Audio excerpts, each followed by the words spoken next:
right, it's time for some SpongeBob SquarePants lights camera pants. And today we've got a roast battle for the ages. Eric Cartman, Buzz Lightyear, Shrek, and Optimus Prime are stepping up to the mic. Let's see who can dish out the burns and who's getting cooked. Yeah, curse you guys. I'm already the star of this show. This whole game's about acting, and nobody acts harder than me pretending I like any of you. Buzz is a plastic knockoff. Shrek smells like swamp butt. And Optimus, you sound like Siri with a sinus infection. Roast mode engaged. Cartman, you're so round I could mistake you for a new planet. Shrek, Febreze called. They surrendered. And Optimus, with how slow you talk, this game will end before your insult lands. Here we go. Cartman, your voice could peel paint off me swamp walls. Buzz, stop pretending you're the star. You're just Woody's backup dancer. And Optimus, you don't need a disguise. Your personality already hides you. Autobots, insult them all. Cartman, your vocabulary is limited to insults and snack foods. Buzz, you are proof that delusion can come in plastic form. And Shrek, you make onions cry. Whew, all right, that's some serious fire already. But enough warm-ups, this is it. On the count of 3, we're kicking off the roast battle. 3, 2, 1, go! He-Man out here looking like a bodybuilder who got stuck in the 1980s. Bro has muscles on his muscles and still can't figure out how to cover his thighs. Man's wearing a fur diaper like it's a fashion statement. Prince Adam got the Clark Kent logic. He takes off his shirt and suddenly no one recognizes him. Oh no, He-Man. Where did Prince Adam go? Girl, he just put on extra confidence and chest grease. Skeletor may be the villain, but he sounds like someone's grumpy grandma with a sore throat. Every time he talks, it's like, nyeh-heh-heh. Bro sounds like he smoked 12 boxes of Lucky Charms. The whole show is like a gym bro fantasy with medieval cosplay. Magic swords, talking cats, laser cannons, and still nobody invents a decent shirt. Battle Cat turns from a cowardly tiger into a ferocious beast with armor, but he still sounds like he needs a nap. That cat got PTSD from every single Skeletor jump scare. Teela's entire job is captain of the Royal Guard, yet somehow she misses every magical invasion until it's already halfway through the castle. Girls out here doing security like it's a part-time gig.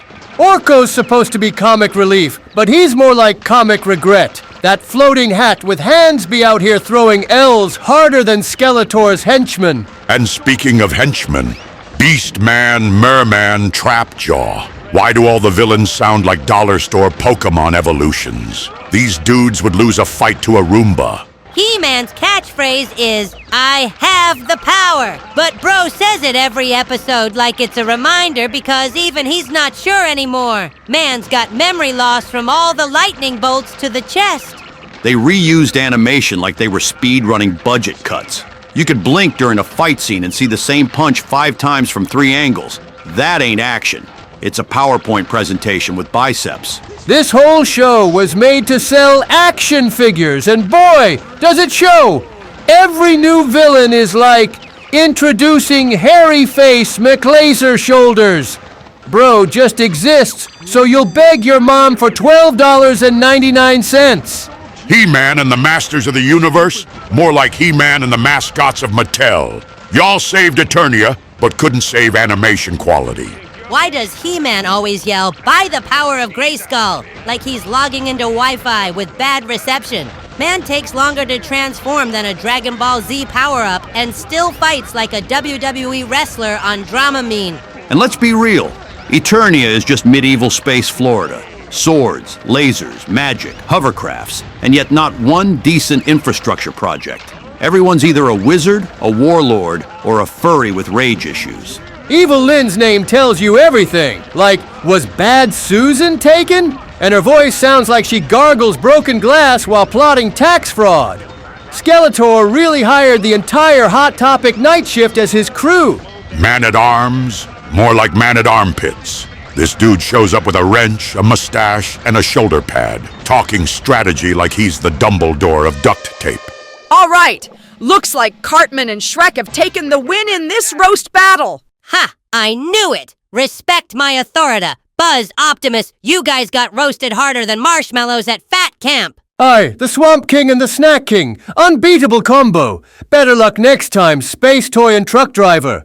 This isn't over. To roast and beyond. I'll have my revenge in the next round. Autobots, regroup. This defeat is only temporary. Oh, sounds like the rivalry's heating up. But save it, because the next round is about to begin, and it's gonna get even messier. G.I. Joe stands for Government Issued Joke. These guys yell, Yo Joe! And then immediately miss every shot. You ever seen someone hold an assault rifle and aim like it's a Nerf gun? Cobra Commander talks like he gargles gravel and cries in the mirror. Bro sounds like Starscream's socially awkward cousin. We'll get you next time, Joes. Yeah, just like last time. And the time before that. And the one before that. Snake Eyes is cool and all, but you can't convince me that a silent ninja in all black ain't getting heat stroke in the desert. He be sneaking around like a ghost, but the real stealth is how he dodges dialogue for 40 seasons. And Duke? Man's supposed to be the face of the team, but somehow has zero charisma. He's like if oatmeal enlisted. Dude talks like he's reading off a cereal box during a military PSA.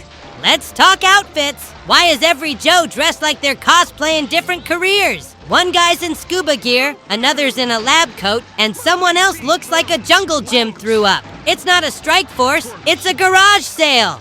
Baroness got the evil look down, but Sis couldn't intimidate a duck. She's out here doing villainy like it's her second job after managing a hot topic. Storm Shadow and Snake Eyes beefing for 37 episodes straight like it's an anime filler arc. Bro, just hug it out or throw hands. Y'all got more unresolved tension than a CW love triangle. And the show's animation? Everyone running like their knees are made of Play-Doh. They jump off tanks, land in bushes, and get up without a scratch. Realism? I think not. Every episode ends with knowing is half the battle. Cool message, but the other half seems to be failing to stop Cobra again. Y'all should start learning from your own PSAS. G.I. Joe got more characters than they got screen time. You blink and there's a new guy named like Snow Blaster or Mailman Commando. I swear some of these were made with a random name generator in a costume drawer. Cobra's secret base gets found every week. It's not a secret anymore. It's a tourist attraction. At this point, G.I. Joe just shows up to help them redecorate. G.I. Joe? More like G.I. Nope. They've got muscles, guns, tanks, and still lose to the same snake dude with bad Wi-Fi voice. That's not tactical warfare. That's a Saturday morning soap opera with action figures. Let's be honest. Every time Cobra attacks, it's with the same 3 guys in the same recycled jets. Y'all been fighting for decades and still ain't upgraded your Air Force. Call Elon Musk or something. You ever notice how no one dies in G.I. Joe? They shoot lasers like stormtroopers and miss on purpose.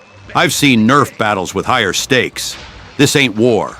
It's laser tag with bad voice acting. Flint and Lady J try so hard to be cool couple energy, but their romantic tension has the chemistry of 2 wet socks in a bucket.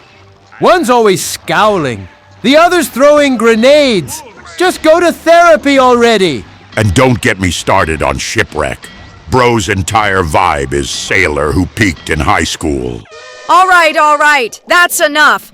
Cartman takes this round of the roast battle. Ha! In your face. I told you I was the best. Even Optimus's fancy truck voice couldn't stop me. Respect my authority. This roast battle is my playground, and you're all just NPCs. Aye, I'll give him this one.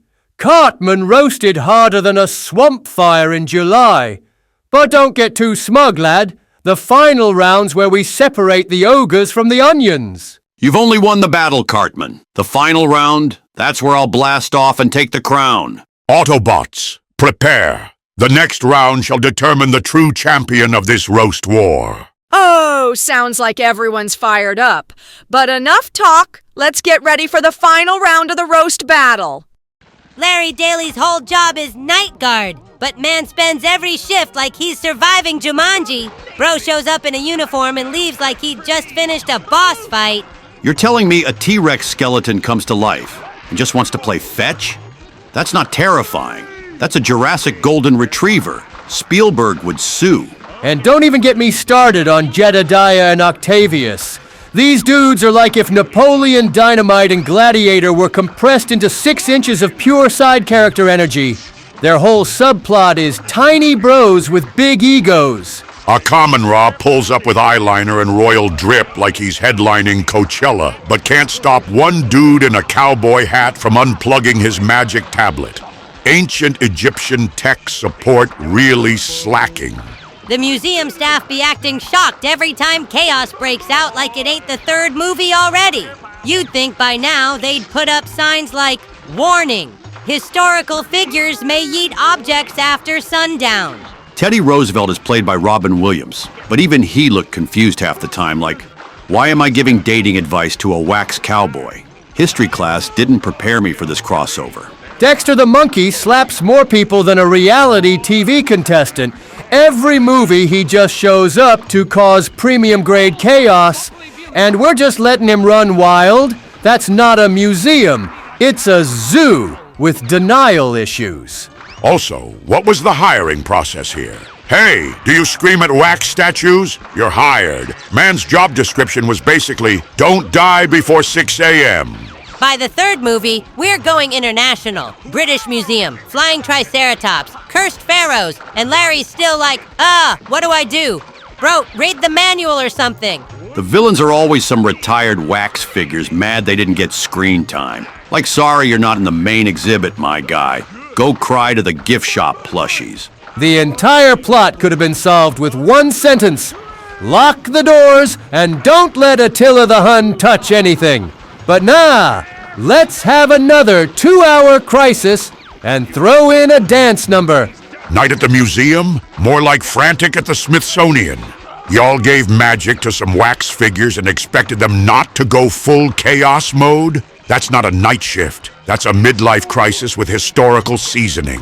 The Tablet of Akhmenra brings everything to life, but somehow not common sense. Y'all brought back Attila the Hun, cavemen, a dinosaur, and Napoleon.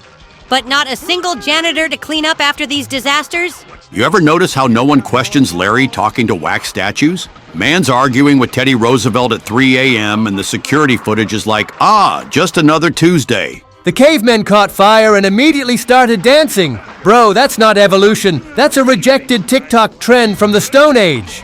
Napoleon Bonaparte was played by a dude shorter than a Keurig machine, and he still had more attitude than half the Avengers.